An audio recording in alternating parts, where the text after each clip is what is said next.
축복합니다. 축복합니다.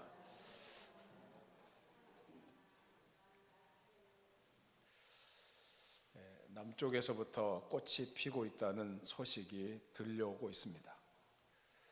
그제 춘분 3월 20일이 지나고 이제 완연한 봄이 되었습니다.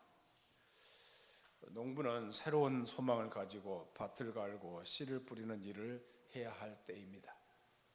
지금이 곧 그때입니다. 적기라는 말입니다. 이 적기를 놓치면 제대로 수확을 거둘 수가 없습니다.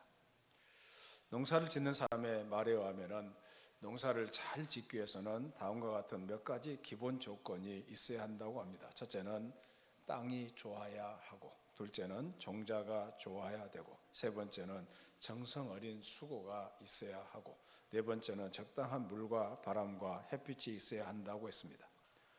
이러한 모든 조건들이 충족될 때 좋은 열매를 맺을 수가 있습니다. 그런데 이 중에서도 가장 중요한 요소는 땅입니다. 묵은 땅을 개간해야 또 잡초를 모두 제거하고 공기가 잘 통하는 부드러운 흙이 되도록 갈아주어야 종자가 잘 자랄 수 있습니다. 그래서 농사꾼도 밭갈이를 잘하는 농사꾼을 제일로 쳐주었습니다. 요즘 시골에 가면은 오랫동안 농사를 짓지 않아서 버려놓은 땅이 많습니다.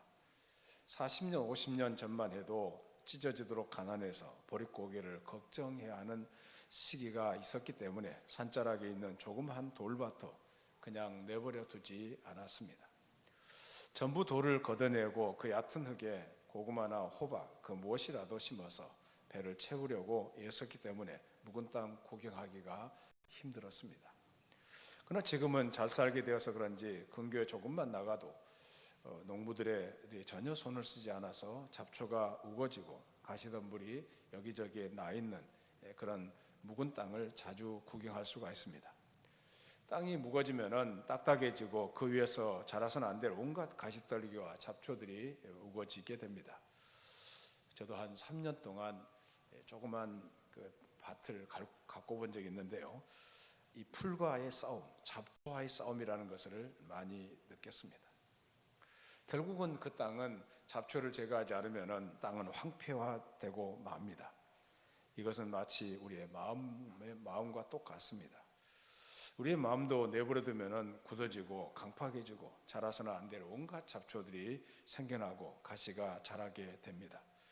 결국 마음은 황폐하게 되고 하나님께 버림받게 됩니다. 어떻게 해야 됩니까? 묵은 땅을 기경해서 옥토로 바꾸는 작업을 해야 합니다. 그래서 오늘 본문을 중심으로 해서 묵은 땅을 기경하라는 제목으로 은혜를 나누고자 합니다. 본문의 말씀은 범죄한 이스라엘, 타락한 이스라엘, 배은망덕한 이스라엘을 향해서 하나님의 심판을 경고하면서 회개를 촉구하는 내용입니다. 참회와 개혁이 있는 곳에는 하나님의 자비와 긍휼이 임합니다. 이스라엘의 타락으로 이미 돌이킬 수 없는 멸망의 경지에 이르게 되었습니다. 그러나 최후까지도 회개를 촉구하시는 하나님의 사랑을 보게 됩니다. 호세아서의 주던 내용은 하나님의 사랑과 은혜를 저버리고 범죄하고 타락한 배은망덕한 이스라엘에게 변함없는 사랑으로 돌아오기를 간절히 바라는 하나님의 용서와 사랑을 말하고 있습니다. 타락한 아내 고멜을 용서하고 데려와 가정을 이루는 호세아의 비극적인 가정생활을 통해서 하나님의 용서를 보여주었습니다. 우리는 하나님의 사랑과 은혜를 가장 많이 받은 택한 백성 이스라엘에게서 배은망덕하고도 심각한 부패와 타락의 모습을 보게 됩니다. 머리 검은 짐승은 키우지 말라라는 말이 있습니다. 감사할 줄 모르는 배은망덕하기 그지없는 사람을 두고 한 말입니다. 사람이 만물의 영장인데 오히려 짐승보다 못하다고 하는 경우도 있습니다. 그래서 여호와께서 말씀하십니다. 이사야서 1장 3절입니다. 이사야 1장 3절을 같이 읽습니다. 시작. 소는 그 임자를 알고 나귀는 그 주인의 구유를 알건만은 이스라엘은 알지 못하고 나의 백성은 깨닫지 못하는도다 하셨도다. 소와 나귀는 임자를 안다고 했습니다. 소와 나귀는 임자를 아는데 이스라엘 백성들은 하나님을 알지 못한다고 탄식하고 있습니다. 오늘 12절 말씀을 또 보겠습니다. 12절입니다. 시작. 너희가 자기를 위하여 공의를 심고 인애를 거두라. 너희 묵은 땅을 기경하라. 지금이 곧 여호와를 찾을 때니 마침내 여호와께서 오사 공의를 비처럼 너희에게 내리시리라. 곡식을 얻기 위해서 묵은 땅을 기경해야 하는 것처럼 의를 심어서 긍휼을 거두기 위해서 너희 묵은 땅을 기경하라는 말씀을 하고 있습니다. 농사일에 비유해서 회개를 촉구하는 그런 말씀입니다. 묵은 땅을 갈아엎어야 열매가 맺히는 것입니다. 묵은 땅은 한마디로 옥토가 되지 못한 땅입니다. 묵은 땅을 쟁기로 기경하여 갈아엎어야 합니다. 굳은 마음을 제거하고 부드러운 마음으로 새롭게 해야만이 곳에 좋은 열매가 맺히게 되는 것입니다. 묵은 땅같이 굳은 마음으로 이스라엘을 목이 곧고 마음과 귀에 할례를 받지 못한 사람들이라고 책망하시면서 그들의 마음밭을 갈아엎어야 한다고 하나님께서 말씀하십니다. 예수님께서 어느 날 이런 말씀을 하셨습니다. 씨 뿌리는 비유를 말씀하셨는데요. 마가복음 4장 3절부터 9절입니다. 마가복음 4장 3절부터 9절을 같이 읽습니다. 시작.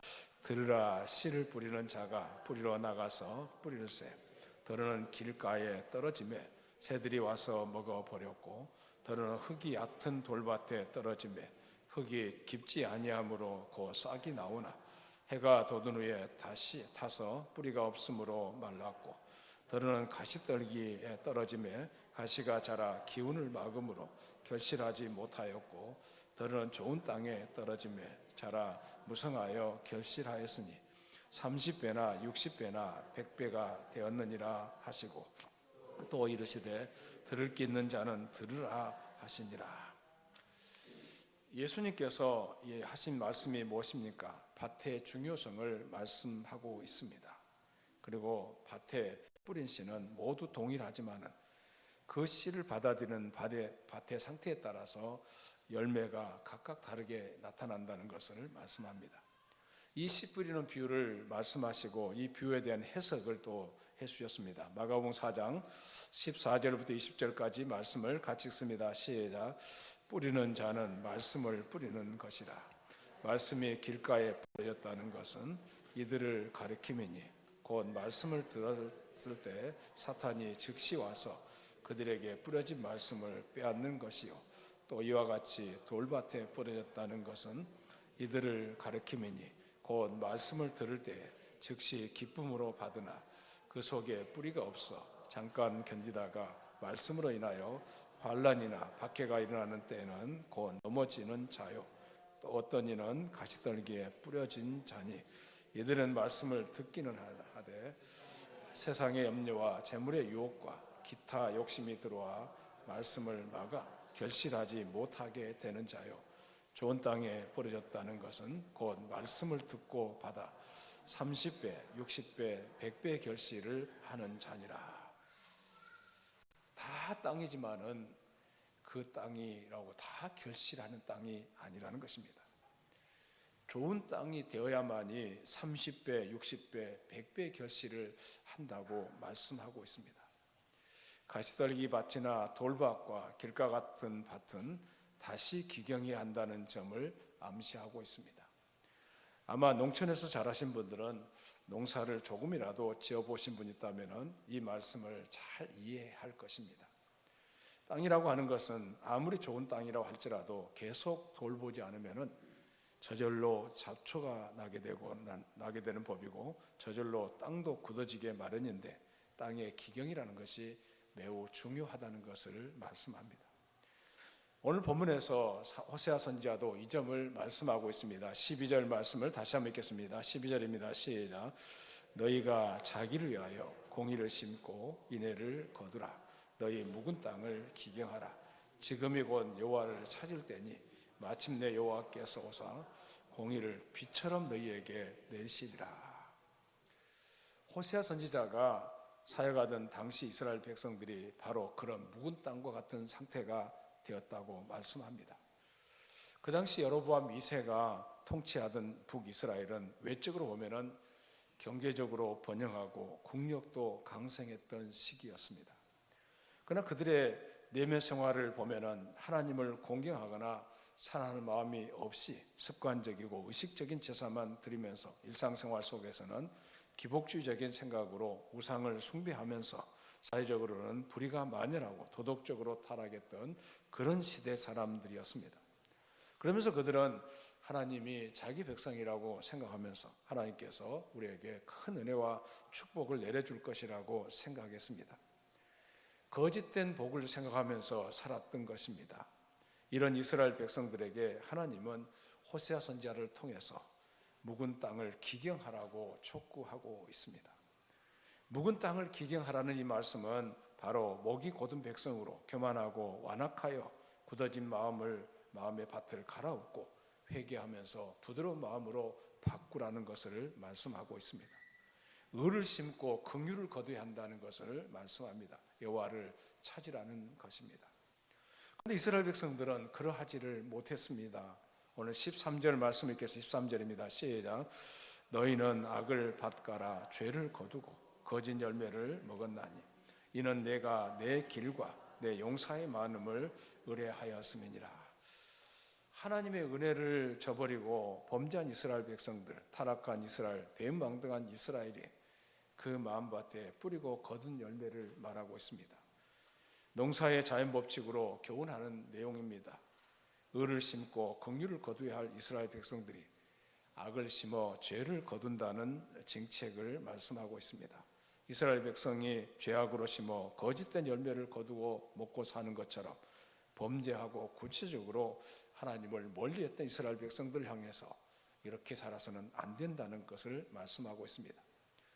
자신을 믿고 군사의 힘을 의지할 것이 아닙니다. 한마디로 하나님을 의지하라는 말씀인 것입니다. 사람의 보기에 아무리 선하고 좋은 것이라도 하나님께로 말미암지 않은 것이면 다 악하고 거짓된 것입니다. 하나님의 자녀요 하나님의 백성인 이스라엘은 의를 심고 긍휼을 거두면서 먹고 살아야 했습니다. 그러나 죄악으로 심고 거짓의 열매를 거두며 살게 되었습니다. 하나님은 버리고 인생을 의지했습니다. 그 결과 파멸이 찾아올 뿐입니다. 하나님을 버리고 인생을 의지한 결과는 좋은 열매가 맺힐 수가 없는 것입니다. 오늘 15절 말씀을 같이 읽겠습니다. 15절입니다. 시작. 너희의 큰 악으로 말미암아 베델이 이같이 너희에게 행하리니 이스라엘 왕이 새벽에 정령 망하리로다. 새벽에 망한다. 새벽은 이런 시간 아닙니까? 곧 빨리 망하게 된다는 것을 말씀합니다. 불시에 속수무책으로 망하게 된다는 것을 말씀합니다. 아수르 왕 살만에셀이 사마리아를 함락시킨 역사를 들어 교훈하고 있습니다. 그러므로 지금이 묵은 땅을 기경할 때라고 말씀하고 있습니다. 지금이 곧 여호와를 찾을 때라고 말씀하고 있습니다. 지금이 곧 은혜 받을 만한 때고 구원의 날이라고 말씀하고 있습니다. 하나님 은혜를 저버리고 범죄한 이스라엘 백성, 타락한 이스라엘, 배은망덕한 이스라엘, 하나님의 자녀이면서 하나님에게 돌아오라고 부르시는 그 음성에 귀를 기울여야 하는 목소리입니다. 그러나 이스라엘 백성들은 회개하고 하나님께로 돌아오는 것을 원치 않았습니다. 그들은 하나님의 음성을 듣지 않았습니다. 하나님은 여러 차례 호세아와 같은 선지자를 보내셔서 그들이 회개하고 하나님께로 돌아오기를 간절하게 열망하셨습니다. 오히려 하나님께서 자기들과 함께 하심으로 자기들에게 복을 내려주시라고 하는 헛된 확신과 거짓된 평안 속에 살다가 끝끝내 마침내 멸망을 당하고 말았습니다. 오늘 이 말씀은 아무 감기 없이 신앙생활을 하는 우리들을 향해서 주신 메시지로 받아들여야 합니다. 우리의 신앙생활에 있어서 가장 위험한 것 중에 하나는 신앙의 타성화 혹은 고착화라고 할 수가 있습니다. 우리의 신앙은 해를 거듭할수록 자꾸 자라가야 합니다. 그래서 제가 한국교회에서 기도할 때마다 한국교회의 가장 약점이 뭐냐면은 성화의 과정이 너무 약화되어 있다는 것입니다. 예수님을 닮아가야 되고 예수님과 한 뿌리가 되어야 되고 예수님의 인격을 닮아가야 되는데 그렇지 못한 경우가 너무 많습니다. 많은 경우에 보면은 신앙의 성장이 어느 단계에서 멈춰버린 경우가 많습니다. 근데 이처럼 신앙의 성장이 멈춰지게 되면은 그때부터 그 신앙은 딱딱하게 굳기를 시작합니다. 그러면 하나님 은혜에 대해서 대하는 감사의 마음이 사라지게 되고 구원의 감격도 없어지게 됩니다. 그러면서 우리는 습관을 따라 교회 생활을 하게 되고 이 즐거움도 사라지는 것을 보게 됩니다. 특별히 그 중에서 아주 좋지 못한 현상은 하나님의 말씀을 들어도 깨닫지 못하게 된다는 것입니다. 설교를 들어도 귀하게 듣지를 못합니다. 또 말씀을 들어도 그 말씀에 아멘하지를 않습니다. 그리고 자기 영혼에 손해가 입히는 것이라면 주변 사람들에게 해를 끼치는 경우는 그 말씀을 받아들이지도 않습니다. 신앙의 성장이 멈춰버린 교인들이 많은 교회에서는 생명의 역사가 사라지게 되는 것입니다. 인간적인 시기와 다툼이 많아지고 이처럼 신앙이 고착화 되면 신자들이 세상에 나가서 불신자들에게 손가락질을 당하는 경우가 많습니다. 우리가 살펴보고자 하는 호세아서에는 이처럼 타성화되고 굳어버린 이 심령의 상태를 묵은 땅이라고 묘사하고 있습니다. 묵은 땅이라 오랫동안 경작하지 않은 내버려둔 땅을 말합니다. 아무리 옥토에 좋은 밭이라고 해도 오랫동안 경작하지 않고 방치해 두면은 그 땅은 딱딱하고 굳어지고 맙니다. 그렇게 굳어버린 땅에 아무리 좋은 씨앗을 뿌려도 씨앗이 좋은 열매를 낼 수가 없기 때문에 결실을 거둘 수가 없습니다. 반면에 이처럼 묵은 땅에는 가시나 엉겅퀴와 같은 잡초가 자라게 되고 그리고 이 좋은 열매를 거둘 수가 없는 것입니다. 그리고 이 가시나 엉겅퀴는 사람에게 아무런 유익을 주지를 못합니다. 사람의 손을 찔러 피가 나게 할 뿐입니다. 이런 마음의 밭을 갈아엎어서 좋은 땅이 되도록 만들어야 합니다. 로마서 12장 2절입니다. 로마서 12장 2절 말씀을 같이 읽습니다. 시작. 너희는 이 세대를 본받지 말고 오직 마음을 새롭게 함으로 변화를 받아 하나님의 선하시고 기뻐하시고 온전하신 뜻이 무엇인지 분별하도록 하라. 인생의 말년에 온전한 신앙을 가지게 되었던 독일의 시인 괴테란 사람은 이런 말을 했습니다. 우리는 변하고 새로워지고 젊어져야 합니다. 그렇지 않으면 점점 굳어집니다 라는 말을 했습니다. 미국의 유명한 캠벨 모건 목사님은 한평생 목회하면서 은퇴하면서 이런 설교를 했다고 합니다. 평생 동안 나에게 가장 큰 고통을 준 것이 무엇인지 아십니까? 그것은 신앙생활에 변화가 없는 형식화된 교인들이었습니다. 듣기만 하고 헌신하지 않은 미지근한 사람들에게 설교하는 것이 내게 가장 큰 고통이었습니다라고 말했습니다. 듣기는 들어도 깨닫지 못하고 깨닫기는 깨달아도 순종하지 않은 사람에게 설교하는 것이 가장 어렵다고 얘기를 했습니다. 교인 중에도 껍데기를 보면은 신앙이 있는 것 같은데 알맹이가 없을 수도 있습니다. 그러나 형식보다도 내용이 더 중요합니다. 우리는 하나님 앞에서 겸손하게 충성하고 헌신하는 내실 있는 신앙인이 되어야 할 줄로 믿습니다. 독일의 종교개혁자 루터는 이런 말을 했습니다. 하나님의 은총은 여름의 소나기와 같습니다. 만약 소나기가 없다면 돼지도 초목도 사람도 메말라 시들고 말 것입니다 라고 말했습니다. 슈바이처 박사는 아프리카에서 사역을 했잖아요. 아프리카에서 아프리카 사역하면서 이런 말을 했습니다. 아프리카에는 물 없는 강이 많습니다. 이런 강은 강이라는 명명만 유지할 뿐 강이라고 하기도 민망할 만큼 초라하고 비참합니다. 심지어 그 근처에는 나무도 자라지 않습니다. 그런데 오늘날에는 물 없이 강처럼 명명만 유지하며 억지로 신앙생활하는 사람이 많습니다. 메마른 정신, 형식과 전통만을 유지하는 크리스찬들을 많이 볼 수 있습니다 라고 말했습니다. 여러분, 마음속에 기쁨의 강이 흐르기를 바랍니다. 감사가 넘쳐나기를 바랍니다. 기도의 불이 붙기를 바랍니다.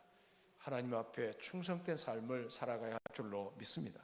하나님의 축복이 넘치는 그리스도인들이 다 되기를 바랍니다. 그리스도인이라고 하면서 열매가 없다면 얼마나 비참한 일입니까? 묵은 땅을 기경하라고 했습니다. 묵은 땅을 갈아엎어야 한다는 것을 말씀하고 있습니다. 교만하고 완악하고 굳은 마음을 갈아엎어야 합니다.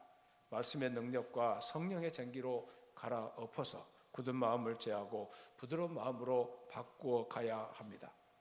온유하고 겸손한 마음으로 만들어 가야 합니다. 옥토의 마음으로 바꿔야 합니다. 옥토의 마음에 의를 심고 긍휼을 거두어야 합니다. 화평으로 심어 의의 열매를 거두어야 합니다. 죄악으로 심고 거짓 열매를 거두어서는 안 됩니다.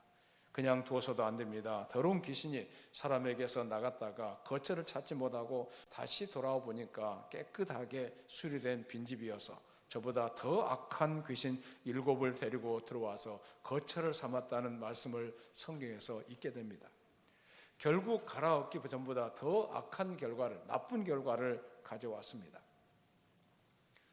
어느 교회에서, 시골 교회에서 부흥회를 하는데 그 동네에 양조장을 하는 사장이 참여하여 예배를 드렸습니다. 예배를 참석한 사람들은 저마다 술 만드는 사람도 예수를 믿나 하며 끼리끼리 수근거리며 흉을 보았습니다. 이 사람이 꾸준히 집회에 참석하고 있었습니다.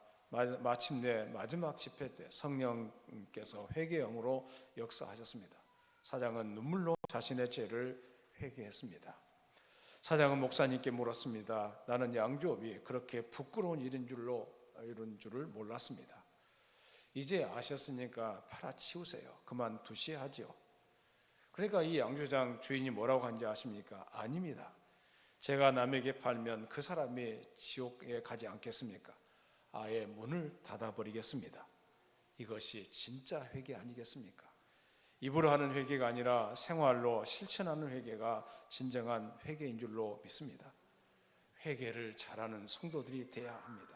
회개는 빠를수록 좋은 일이라는 것을 잊어서는 안 됩니다.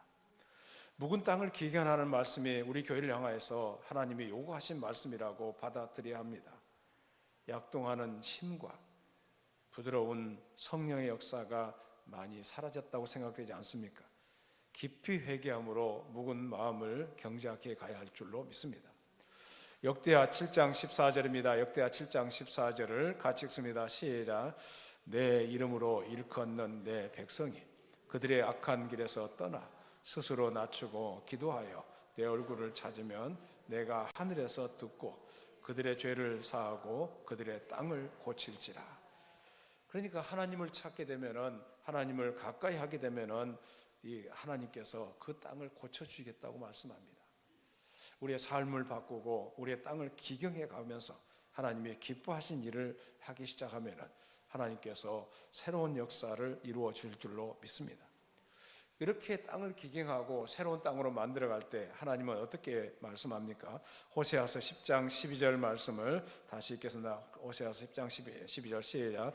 너희가 자기를 위하여 공의를 심고 인애를 거두라. 너희 묵은 땅을 기경하라. 지금이 곧 여호와를 찾을 때니 마침내 여호와께서 오사 공의를 비처럼 너희에게 내리시리라.